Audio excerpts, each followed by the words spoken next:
Welcome, ladies and gentlemen. Thank you for coming out tonight. This is our June 5th work session of the City Council.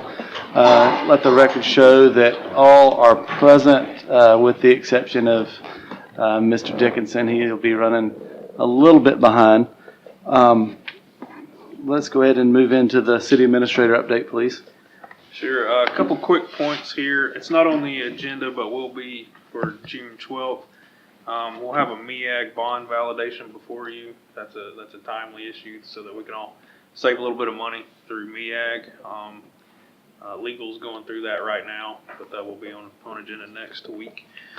I'm working on a grant application to help finish out this middle section between the LCI project and City Hall through the GDOT TAP program, Transportation Alternatives Program. So we're hoping for some funding there. It's not guaranteed by any means, but that's something we are looking at to make a seamless streetscape here in downtown.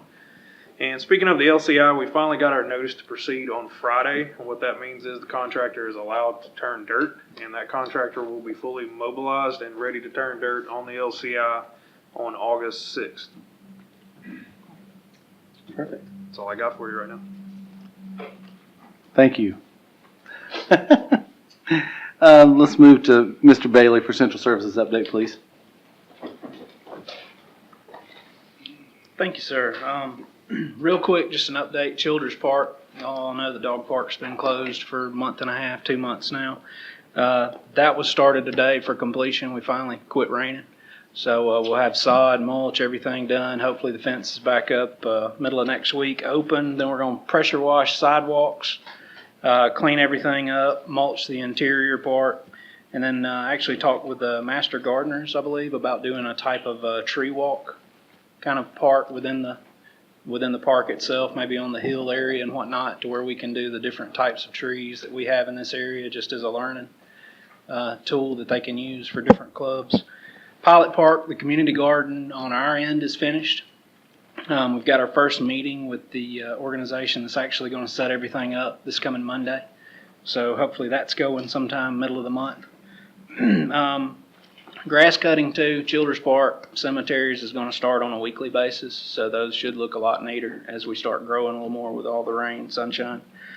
And then two, I noticed on Facebook, and I'd sent y'all a brief email explaining the water conservation program that we're pushing. It was kind of a process with Rodney, myself, Logan, and then some of our other employees that have actually done some of the work. But we're having the Art Guild donate their time, painters donate paint, whatnot, to paint rain barrels that are being converted, and then we're hoping to auction them off at concerts, farmers market, different things like that, to where the proceeds are then split between the water department and the Art Guild. So that's a pretty cool program. New website should be live June 15th. So get ready for some error. There'll be some problems in there that we're going to see. We'll just have to find it by getting in there and doing it. But we should have most of them ironed out by the time it goes live. And then two, last thing, safety program. I know the last email that I sent out, there are a lot of new things that we're pushing. You'll notice the slow down to move around stickers that will go on sanitation. That's something Danny's pushing. The move over is for the public works, utilities, public safety. I know Brian has got one on the back of his truck that's on the electric utilities. And the circle for safety is something that we want to remind all of our utility and public works workers to check their trucks for loose tools, anything that may or may not be around you before you pull off. And then the Walton County Fire and Rescue is partnering with us to train all of our employees on the Stop the Bleed program. That's been a big success in the school systems, and I know surrounding counties have done the same thing. And what was that? Stop the Bleed is what it'll be. It's to teach people what to do if somebody's bleeding. Save lives. I didn't know if that was it's literal. Realistic bleeding or. Yep, it's literal. Stop the bleed. So, any questions? All right, great. Thank you so much. Thanks. Moving into committee information, Finance Committee, Mr. Bradley. Yes, Mayor, we have two items on the agenda tonight.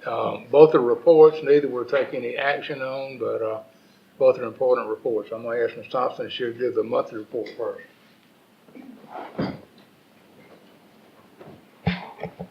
Now it's just no action, but certainly open for questions from any of the council members. Hello, how are y'all? The financial report for the month of April was sent out to everyone. We're clearly on budget as we should be this time of year. I won't go over this in detail. Everyone has it in front of them. If anybody has any questions, just stop me and I will be glad to answer any questions on that. Can we go ahead and do this? Are there any questions about the monthly report at all? Okay. Then we move to the next item is the popular annual financial report. So Ms. Thompson should go over that for us. So everyone should have gotten a copy of the PAFR, which is the Popular Annual Financial Report. This is a consolidation of the CAFR that we presented or last month's meeting, which is the CAFR is more of a detail of our financials over 2017, and then they are the audited financials. This is more of an easy to read, up-to-date highlights of what's happened in the city over the last year. And this is for 2017. I won't go into it a whole lot of detail. Page 4 and 5 just kind of give some general information about what the PAFR is and some general information about the city of Monroe. Along on page 6 gives some statistics for the city of Monroe for 2017. Page 8 is more of like the budget process and what our final budget, the adopted budget, I should say, for the general fund looks like for revenues and expenditures. And then it just kind of goes into a bunch of the highlights over the fund balance, general fund, revenues, where they come from, and expenditures, where the money goes. So page 12 and 13 is more of where the general fund money comes from, and primarily you can see almost 79% comes from taxes, and then at the bar graph at the bottom you'll see it's primarily property tax, sales tax, and then franchise tax, of course, and other taxes. And then over on the expenditure page is where the money goes, so you can kind of see where the money is spent that we bring in each month, or each year I should say.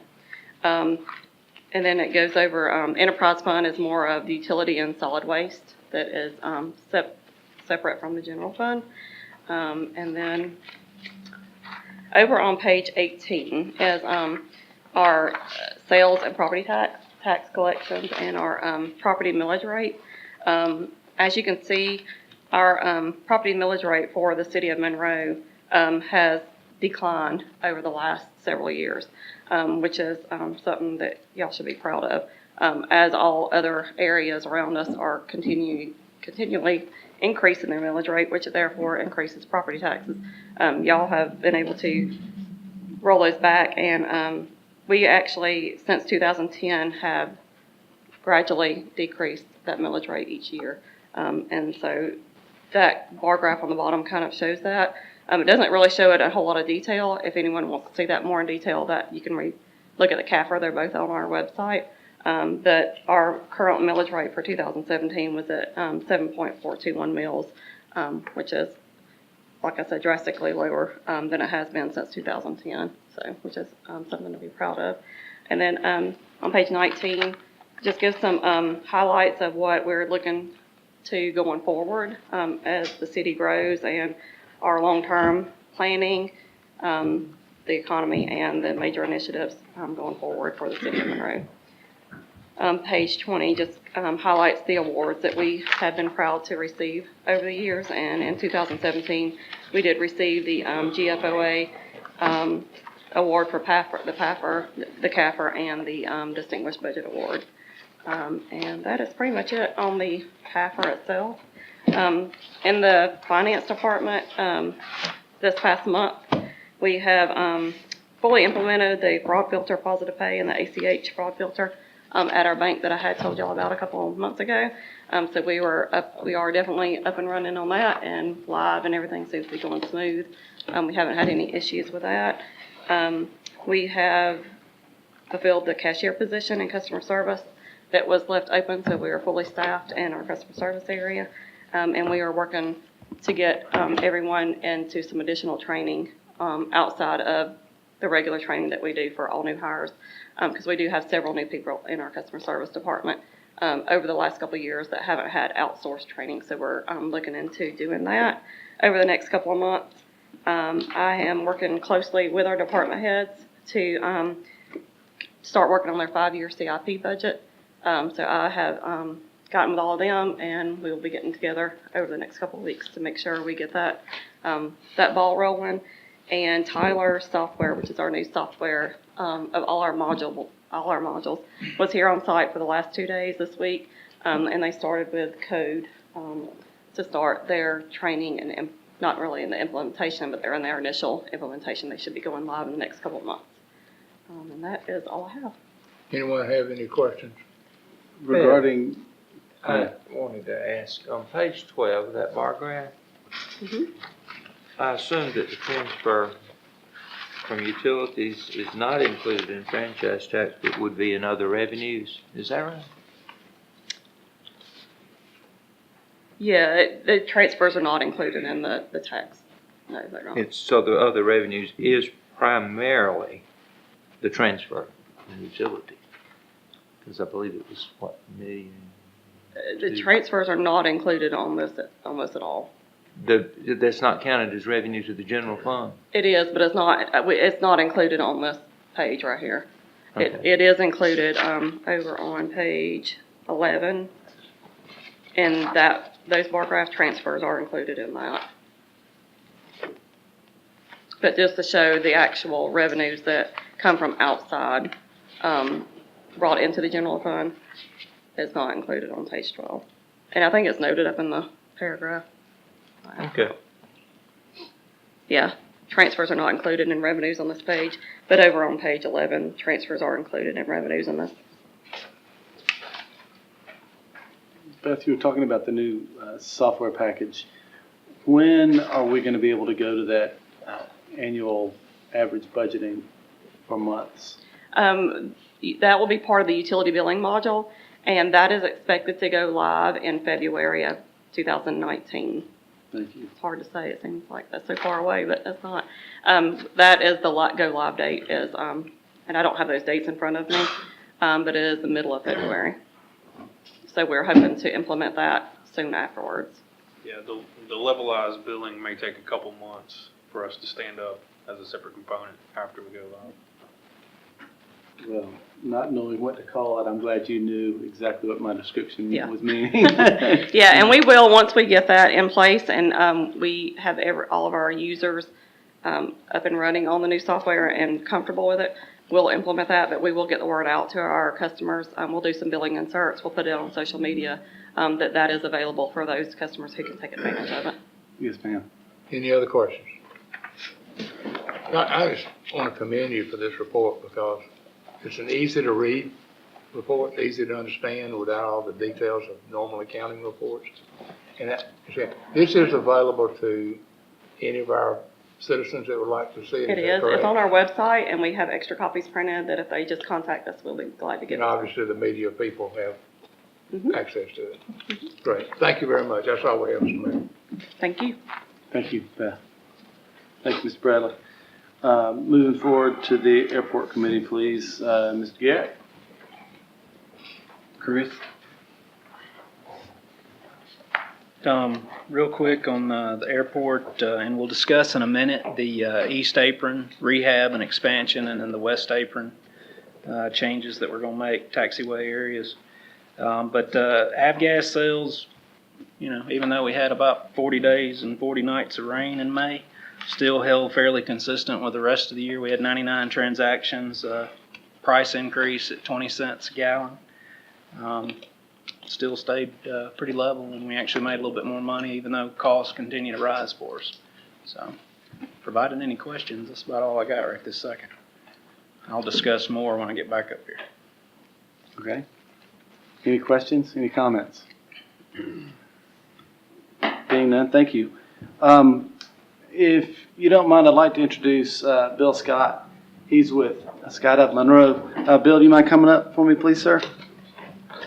Over the last couple of years, Bill has, and his team has raised over $200,000 for extra special people summer camps.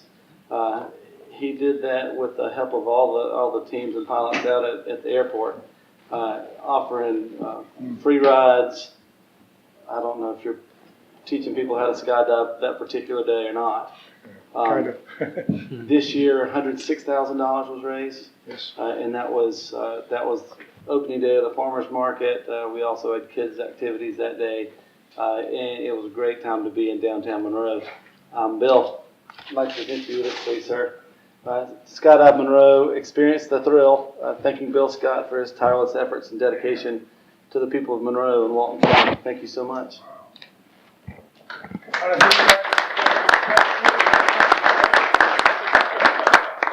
Thank you very We much. knew you had a speech popped in your pocket. I Come know, on. that's it, you got me kind of flat-footed.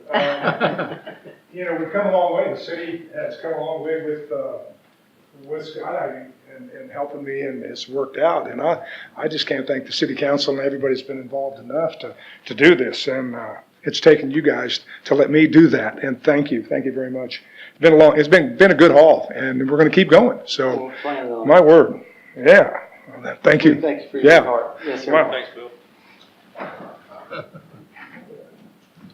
Mr. Bailey? And two, on that note, Bill's been a huge help to me at the airport, learning and allowing us to get some things done. What I'm gonna pass out now are the bid tabulations from the bid that closed this afternoon for the East Apron rehab and expansion. We just kinda had to do it today to follow DOT's guidelines.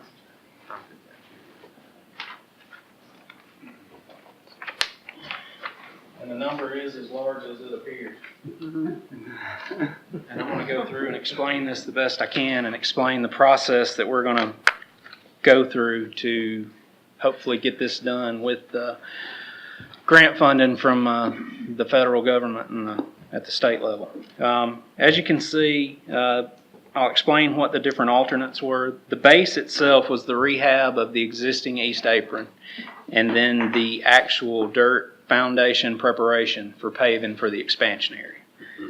The first alternate was a concrete pad just off of where the fuel farm sits now to protect asphalt when fuel actually hits it, to keep it from eroding.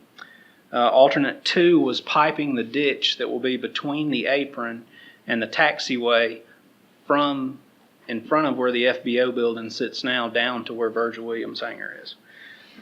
Alternate 3 is to actually pave the expansion area, which goes past, those of you that have been out there, the bigger oak tree that's just passed. And alternate 4 was the site prep and the taxi lane area for the proposed hangar that we're going to build.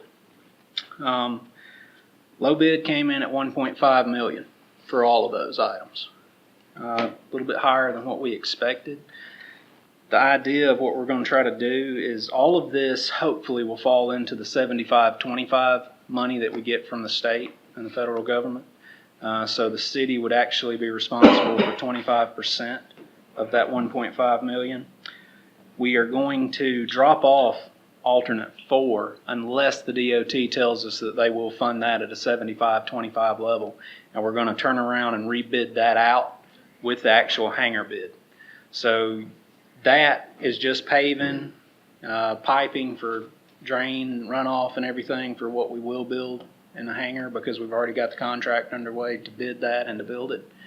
And then it'll be the actual hangar itself, the construction, and the concrete pad. We're hoping we can get a better price to have it all turnkey. And if not, we don't. I expect it to fully be somewhere in the neighborhood of about $400,000 to $450,000 to build the hangar, and that's kind of what I've always based it off of, that it's more than just the hangar itself. We do have roughly $1 million that's been unofficially kind of given to us, like I reported last month for the airport. And then we have about $450,000 to $460,000 in entitlement funds that were allotted that build up on a yearly basis that we can use to cover our portion for paving and whatnot. You can't use it for the hangar though. And then keep in mind that we're probably going to request from ER Snell the improvement and a reroute of the western apron taxi lanes, because the DOT is requiring us to close the section that Bill uses to actually get to the runway.